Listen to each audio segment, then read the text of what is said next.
Follow-up question. Assuming 489 RPM and the speed is 7 knots, what is the propeller pitch? Ang bilis ng RPM. Siguro speedboat siguro to.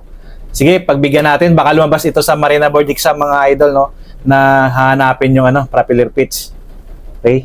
So bago yan, shoutout muna kay Jimbo.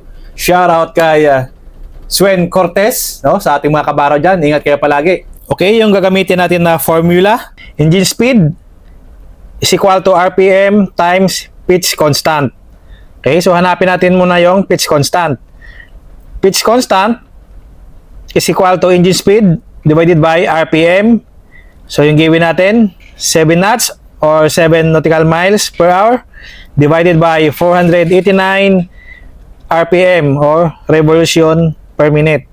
Okay, so yung sagot natin dyan, yung pitch constant natin, equals 0.014,315. Okay, since may pitch constant na tayo, hanapin natin yung propeller pitch. So yan yung formula. Okay, pitch constant is equal to propeller pitch times 60 divided by 1852. Okay, derive lang natin yung formula.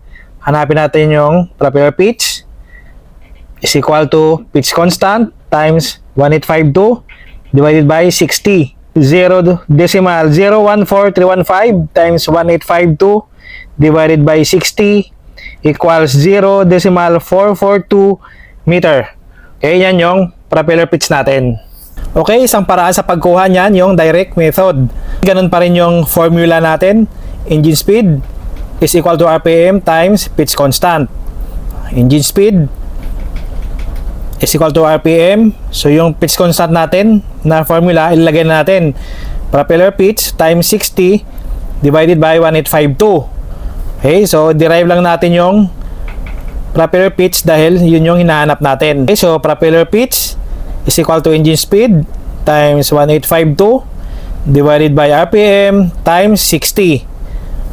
Ang given natin yung 7 nautical miles per hour divided by 489 RPM or revolution per minute. Okay, so yung sa taas, i-convert lang natin yan sa meters. Okay, yung 1 nautical mile is equal to 1852 meters. Sa baba naman, so i-convert natin yan sa hour. Okay, so 60 minutes is equivalent to 1 hour. Di ba? Kaya cancel natin yung minutes. Yan. So yung hour, cancel din natin yan. Dahil may hour dun sa taas.